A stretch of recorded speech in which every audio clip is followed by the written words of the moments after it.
This is the spot, if you don't know. This is the spot. The wonderful organizers of this particular TEDx event, they go to a great deal of trouble to help us speakers be prepared, know what we're doing. And one of the things they tell us about is this spot. They say, you just stand on the spot. And I realized that this would be a great place to start my talk, not just on the spot, but to talk about the spot. You see, there are three kinds of people who come up here and talk and stand on this spot. There are those who, when they get here, go like, this is really comfortable. I have to stay in one place, good plan. I don't have to worry about wandering around the stage. I can't see anybody, so I can fully focus on my talk. Excellent. Now, there's another kind of person who comes onto the stage, and we actually have seen a couple of these this evening, because this person is in this spot, and they suddenly go like, I know that this was a request, but I'm suddenly feeling really, really hemmed in on this spot. My normal style is to wander around when I talk, to bring my ideas up in my movement. I'm a whole body experience. And for those people standing right here on this spot, well, they end up doing what a lot of times in their lives they do, which is to just test the boundary and walk off the spot. See, nothing happened. Except for you couldn't see me anymore. And I went out of range of the cameras. You see, the reason we were asked to stand on this spot is what the third kind of person who would stand here would have fully understood, because they listened to the explanation, or they read the piece of paper. And the fact is that there aren't any cameramen behind the cameras. There's nothing moving them. They're all focused on this spot. So if you don't stand on this spot, you're not going to be seen. Well, that's reasonable enough. And that third kind of person who comes up here and stands here is going to say, I don't need any more reason than that. I'll just stand on the spot and give my talk. So we can see that there are different ways of approaching this. And those differences make us all really wonderful. I mean, it does really make life exciting. However, those differences can also cause a lot of misunderstandings. They can create conflict between us. They can create a sense of hurt emotionally. People can end up feeling not seen, not heard. And sometimes they can even feel a resentment because people don't see their difference and value it. This talk is really about differences. I want to turn the house lights up here a minute, and I want us to look around each other and just take a second to notice the differences that you do see. People have different hairstyles. People have different expressions on their faces. They have different shapes of faces. They have different skin color, different eye color. If you can see it, I can't. Maybe you can see mine, but I am blinded. But you can also see some differences in people's behaviors. Some differences, because we're all basically sitting down, so it's not a lot, and you're all looking at me and listening to me, maybe. And what you can't do, and you will never do by looking at someone and what they're doing, is to understand the value that they're going to bring. You're never going to understand what's going on inside them. You cannot, by looking at what people do, understand their gift. You cannot understand their contribution and how they will perform and contribute to a team, how they'll be in a relationship. When you look at what people are doing, you are looking at people's behavior. You are not looking at why they do this. You are looking at what they do. And what people do does not necessarily lead you to a clear understanding of why they did it. In fact, it usually leads to misunderstandings and misjudgments, which lead to the conflict, which lead to the upset, the emotional sense of not being seen and not being heard. Differences. I just would like you to think about the fact that I had you look at each other.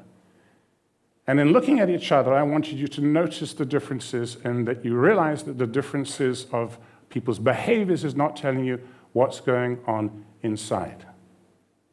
And all I had to do was to ask you to respond, or rather to look at, and I could see what was going on. Let me explain this a little bit differently, because I'm maybe getting myself in a muddle.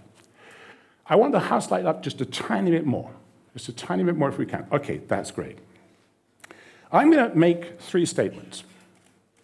And after each of these statements, I'm going to ask for those of you who the statement applies to shout yes. Now, you can shout yes to more than one of my 3 statements. You can shout to all 3 if you want. But all I ask you to do is to make sure that when you shout yes, you are actually being truthful in your response. So don't just do it because it's a good party. Do it because it's true. You are the kind of person who likes to be organized. You like to plan your day. I didn't ask for it yet. You like to plan your day. You know what you're going to do. You deliver what needs to be done, and you deliver it on time. Now, if this sounds like you, please shout yes. Yes. All right. Now, if you're the kind of person who leaves things to the last moment, is full of ideas, do I need to say any more? Full of ideas, and is always running around enthusiastically encouraging people to try their best to do this. They're like full of enthusiasm. Yeah. Okay, shout yes now. Yes. No doubt who you are. Now, if you're the kind of person who would rather stay at home and read a book, who would rather study and learn, who wants to understand and find meaning in what you're doing, and wants to understand other people, but sometimes finds it difficult because trust is a little bit of an issue, because you can't always trust what people say, and what people say is important to you. Now, if that resonates with you, say yes. Yes. And you notice the last lot there? We're not quite as loud as the first 2. And one of the reasons is because it's not really in the nature of those kinds of people to shout out in public. So just for the sake of this experiment, just one more time, please, that last group, shout yes. Yes. Now I see you. Now I hear you. And all I had to do was to ask you to respond to 1 or 2 or 3 of these very simple statements.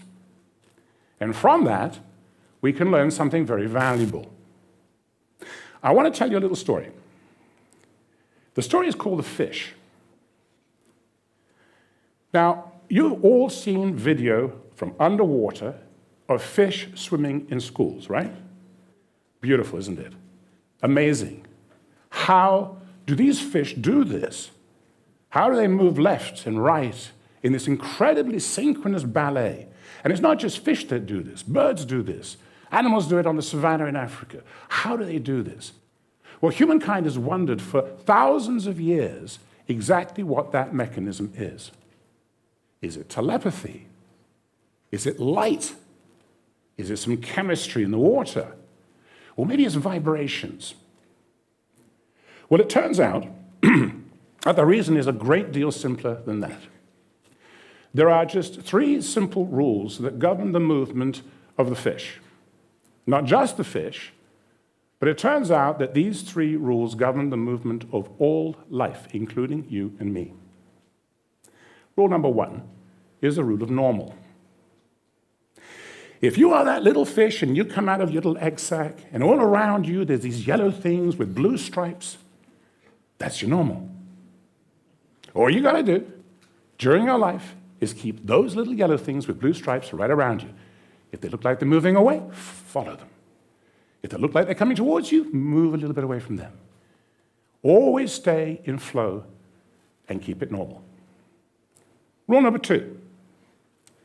If it looks like you can go for it and eat it, or take something, or benefit by it, or there's an opportunity there, then you go for it. This is the rule of go for it.